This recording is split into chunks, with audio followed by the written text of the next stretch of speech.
Bugün 5 oktyabr Beynəlxalq Müəllimlər Günüdür. Bu münasibətlə bütün fədakar müəllimləri ürəkdən təbrik edir və onlara gələcək üçün, gələcəyimiz üçün savadlı, ziyalı şəxsiyyətlər və kadrlar yetişdirməyi arzu edirəm.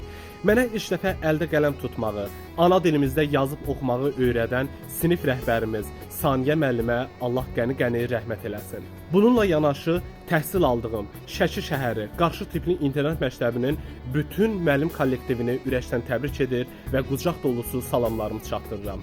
Yeni il bayramını ailəsi ilə birlikdə qeyd etmək üçün məni evinə qonaq edən Vəfa müəllimə, mən xəstələnəndə öz evladı kimi evinə aparıb çeşitli ərzaqlardan torbaya qoyub məktəbə yola salan Mədinə müəllimə, hərbi xidmətdə hara düşsən və hərbi ant gününü qeyd etmək üçün sənin yanına gələcəm söz verib və dediyi sözü əməl edən Güləsər müəllimə. Bu həyatın enişli yoxuşlu, daşı kəsəkli yollarında necə addımlamaq lazım olduğunu, insanlarla qarşılıqlı münasibətin necə qorunub saxlanmasını, bir dərdim, problemim, çətinliyim olanda çəkinmədən deyib və ona bir çıxış yolu tapan, səhnə qabiliyyəti, səhnə mədəniyyəti, danışıq tərzi, şeir demək qabiliyyəti öyrədən Pəri müəllimə.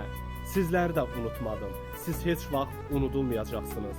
Çünki sizin hər birinizin mənim üzərimdə böyük, haqqı ödənə bilinməyən zəhmətiniz və əziyyətiniz var. Ona görə də yaxşı müəllimlərimizin dəyərini bilməliyik. Onlara vaxtaşırıb baş çəkməli, söhbət etməli, problemləri ilə maraqlanmalıyıq.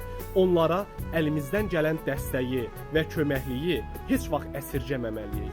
Unutmamalıyıq ki, bugün həyatdan nəsə qazanmışıqsa, bu yerlərə gəlib çıxmışıqsa, deməli bunda yaxşı müəllimlərimizin fədakarlığı və böyük zəhməti vardı. Ona görə də müəllimlərimizi unutmayaq. Müəllimlər gününüz mübarək.